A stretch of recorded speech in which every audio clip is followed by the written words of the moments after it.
सुप्रभातम बच्चों, आज हम 8वां पाठ पढ़ेंगे। अष्टमः पाठ है, 8 का पाठ। क्या है पाठ? देखिए, विचित्रः साक्षी।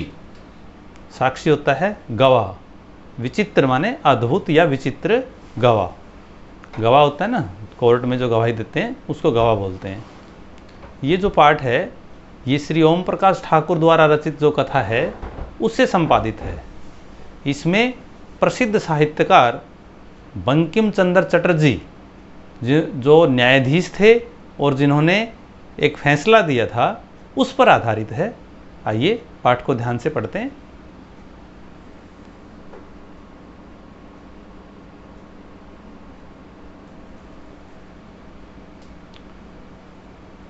कश्चन निर्धनो जनः भूरि परिश्रम्य किंचित वित्तम उपार्जितवान। कश्चन निर्धनो जनः, कोई गरीब व्यक्ति, उसने क्या किया? भूरि परिश्रम्य, बहुत अधिक मेहनत करके, परिश्रम करके, किंचित वित्तम उपार्जितवान, कुछ धन कमाया। वित्त माने होता है धन। तो क्या हिंदी हो गई है? किसी निर्धन व्यक्ति ने अत्यधिक परिश्रम करके कुछ धन कमाया। तेन वित्तेन स्वपुत्रम एकस्मिन् महाविद्यालये प्रवेशम दापयितुम सफलो जात। तेन वित्तेन, उस धन से, स्वपुत्रम, अपने पुत्र को, एकस्मिन् महाविद्यालये, एक महाविद्यालय में, प्रवेशम दापयितुम, प्रवेश दिलाने में, सफलो जाते, सफल हो गया। तत्तनयः तत्रैव छात्रावासे निवसन अध्ययने संलग्नः संभूत। तत्तनयः है उसका पुत्र, तत्रैव माने वहीं पर, छात्रावासे निवसन, छात्रावास में रहते हुए, अध्ययने संलग्न संभूत, अध्ययन में लग गया या लीन हो गया।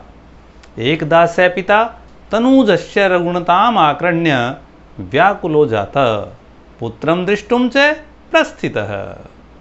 एकदा, एकदा माने एक बार, स पिता, वह पिता, तनुजस्य रुग्णताम आक्रण्य, पुत्र की बीमारी को सुनकर, कि उसका पुत्र बीमार हो गया है, ये सुनकर, व्याकुलो जाते, बेचैन हो गया, पुत्रम दृष्टुम च, और पुत्र को देखने के लिए, प्रस्थितः, उसने प्रस्थान किया या वह चल पड़ा।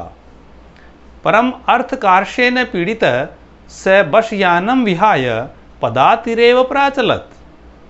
अर्थकार्षेण पीड़ित, लेकिन धन की कमी के कारण या धन के अभाव से पीड़ित, स बशयानम विहाय, वह बस को छोड़कर, पदातिरेव प्राचलत, पैदल ही चल पड़ा। अर्थात उसके पास कम धन था, इसलिए वह बस में जाना उसने उचित नहीं समझा। आगे चलिए।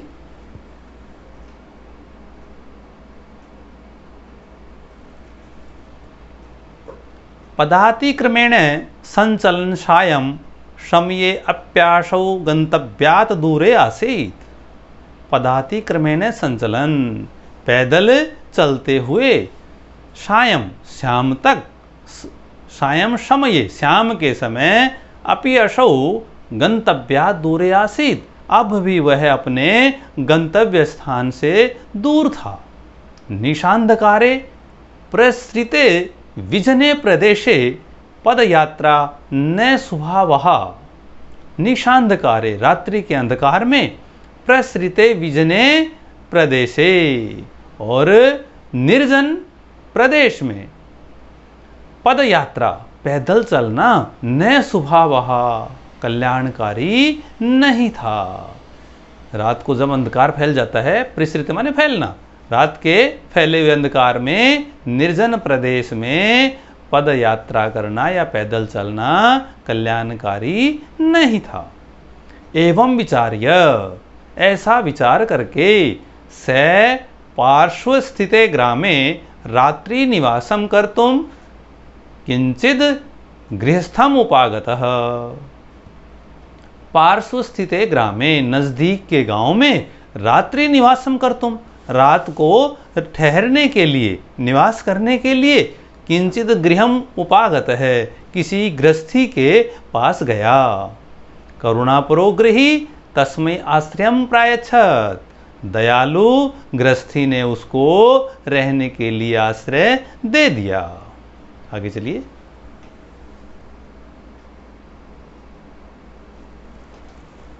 विचित्रा दैव गति ही, विचित्रा देव गति, भाग्य की गति बड़ी विचित्र है। तस्यामेव रात्रौ तस्मिन् गृहे कश्चन चोरः गृहाभ्यंतरम प्रविष्टः। तस्यामेव रात्रौ, उसी रात को, तस्मिन् गृहे, उस घर में, कश्चन चोर है, कोई चोर, गृहाभ्यंतरे प्रविष्ट है, घर के अंदर घुस गया।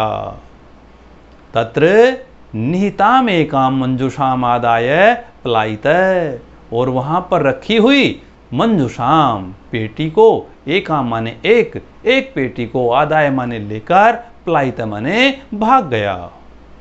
चोरस्य पाद ध्वनिना प्रबुद्धो अतिथि, चोर शंकया तमन्वधावत गृह्णांच। चोरस्य पाद ध्वनिना प्रबुद्धो तिथि चोर शंकया तमन्वधावत अगृह्णांच परम विचित्रम अघटयत। चोर के पाद ध्वनिना, पैरों की ध्वनि से, आवाज से, प्रबुद्धो अतिथि, जागा हुआ अतिथि, चोर शंकया, चोर की शंका से, तमन्वधावत, उसके पीछे दौड़ा, अगृह्णंच, और उसको उसने पकड़ लिया, परम विचित्रम अघटयत, लेकिन वहां पर एक विचित्र घटना घटी। क्या घटना घटी? चोर एव उच्चई क्रोशितुम आरभत, चोर ही ऊंची आवाज में चिल्लाने लगा, चोरोयम इति, चोर है यह, ऐसा वो चिल्लाने लगा। तस्य तारस्वरेण प्रबुद्धा ग्रामवासिनः स्वगृहात् निष्क्रम्य तत्रागच्छन् वराकम् अतिथिमेव च चोरं मत्वा भर्त्सयन्।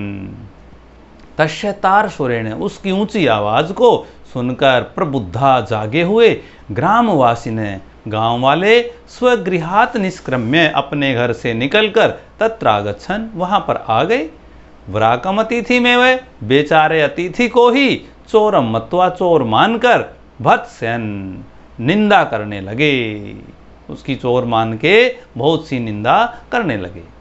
यद्यपि ग्रामस्य आरक्षी एव चोरः आसीत्, यद्यपि माने जबकि, ग्रामस्य आरक्षी, गांव का चौकीदार ही चोर आसीत्, चोर था। आगे चलिए।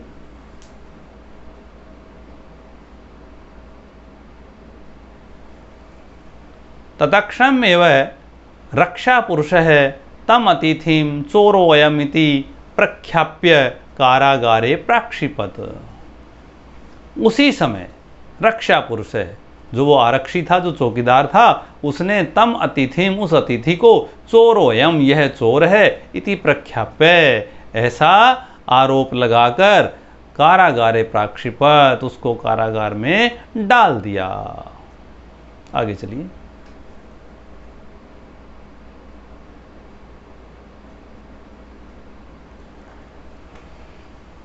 अग्रिमे दिने स आरक्षी चौर्याभियोगे तम न्यायालयम नीतवान। अगले दिन वह आरक्षी माने चौकीदार, चौर्याभियोगे, चोरी के आरोप में, तम न्यायालयम नीतवान, उसको न्यायालय में ले गया। न्यायाधीशो बंकिम चंद्र उभाभ्याम पृथक पृथक विवरणम श्रुतवान। न्यायाधीश श्री बंकिम चंद्र जी ने दोनों से अलग अलग विवरण सुना। सर्वं वृत्तम अवगत्य स तम निर्दोषम अमन्यत आरक्षणम च दोषभाजनम। सारा वृत्तांत सुनकर उसने क्या किया? उसने अतिथि को निर्दोष माना और चौकीदार को दोषी माना, किंतु लेकिन प्रमाणाभावात स निर्णय तुम ना शक्नो, लेकिन प्रमाणों के अभाव से वह निर्णय नहीं कर सका, कोई फैसला नहीं कर सका।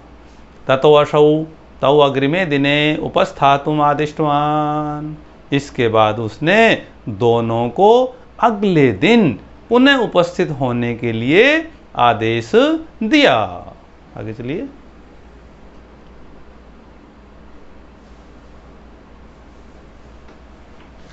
अन्यद्युः तौ न्यायालये स्वस्वपक्षं पुनः स्थापितवन्तौ, अगले दिन दोनों ने न्यायालय में अपने अपने पक्ष को पुनः सुनाया या स्थापित किया, प्रस्तुत किया। तदैव कश्चित् तत्र अत्य कर्मचारी समागत्य न्यवेदयत् यत् इतः क्रोशद्वयान्तराले कश्चन जनः केनापि हतः।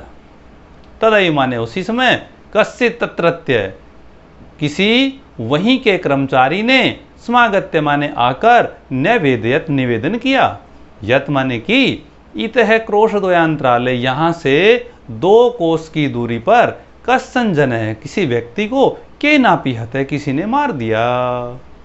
तस्य मृत शरीरम राजमार्गम निक्षा वर्तते, और उसका मृत शरीर राजमार्ग के निकट है।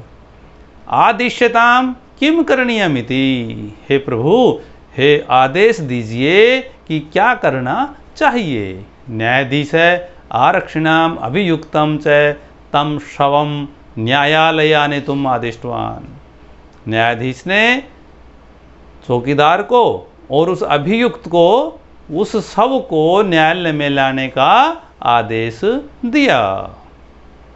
आगे चलिए।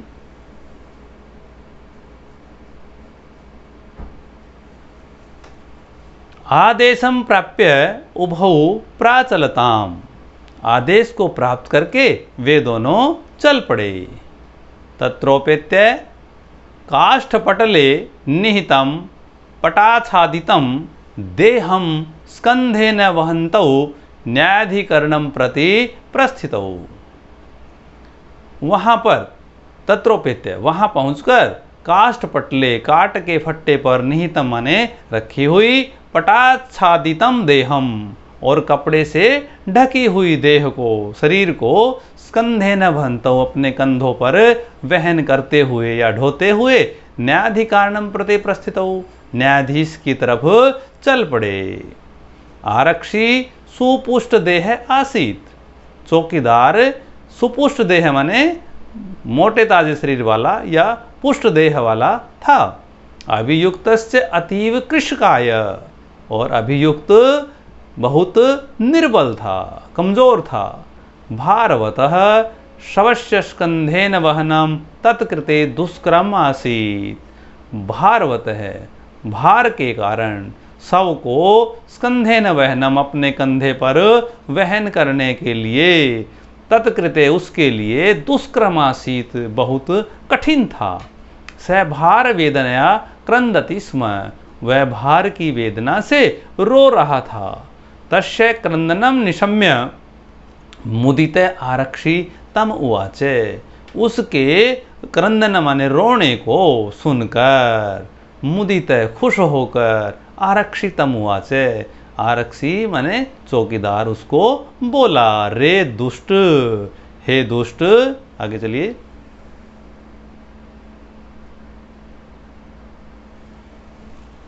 तस्मिन् दिने त्वया अहम चोरिताया मंजुषाया गृह्णात् वारित, उस दिन तुमने मुझे चोरी की हुई पेटी को ले जाने से रोक दिया। इदानीम निज कृतस्य फलम भोक्ष्व, अब अपने किए का फल भोगो।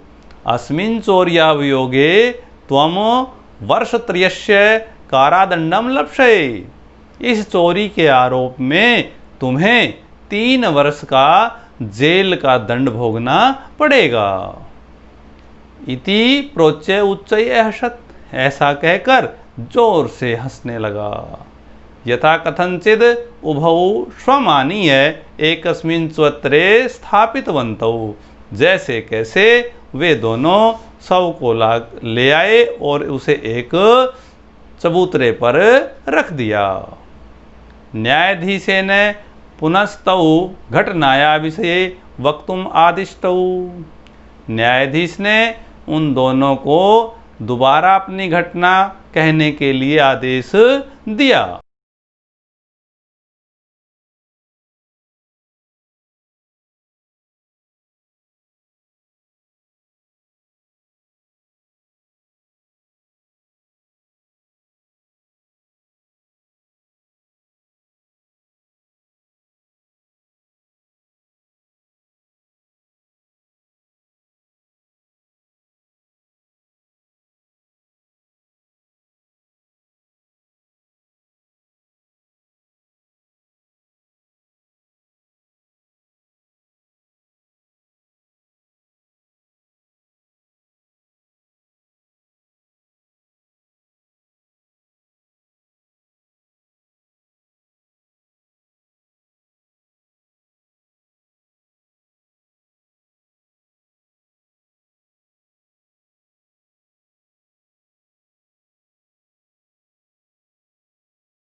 आरक्षिणी निज पक्षम प्रस्तुतवती।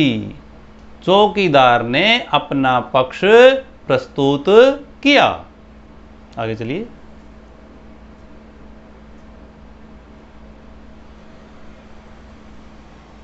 आश्चर्यम अघटत, बहुत आश्चर्य की घटना हुई। शैश्वः प्रावारकम अपसार्य न्यायाधीशम अभिवाद्य निवेदितवान। उस शव ने कपड़ा हटाकर उठकर न्यायाधीश को प्रणाम किया और निवेदन किया। मान्यवर, हे मान्यवर, एतेन आरक्षिणा अध्वनि यदुक्तम तदवर्णयामि। इस चौकीदार ने रास्ते में जो कहा था मैं उसको वर्णन करता हूँ या बताता हूँ। त्वया अहम चोरिताया मंजुषाया, तुमने मेरे द्वारा चोरी की गई पेटी को। आगे चलिए।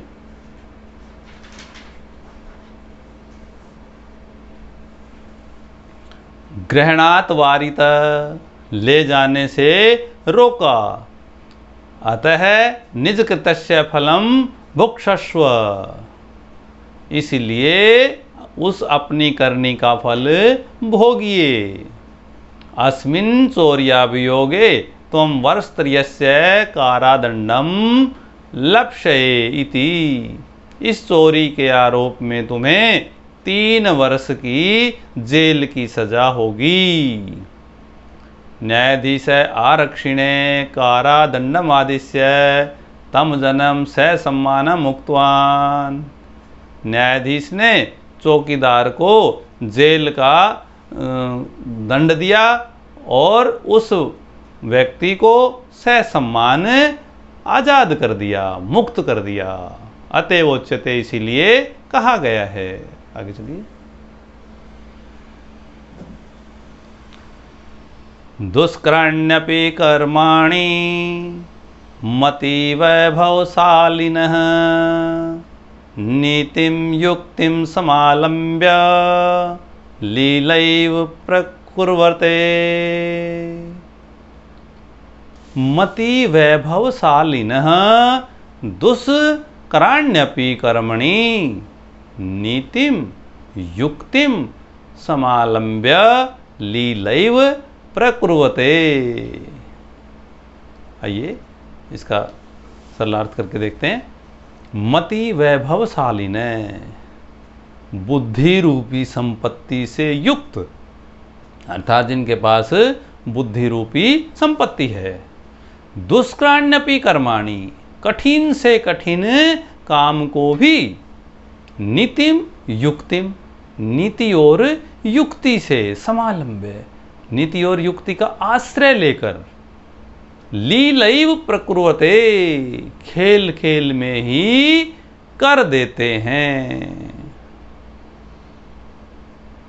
धन्यवाद।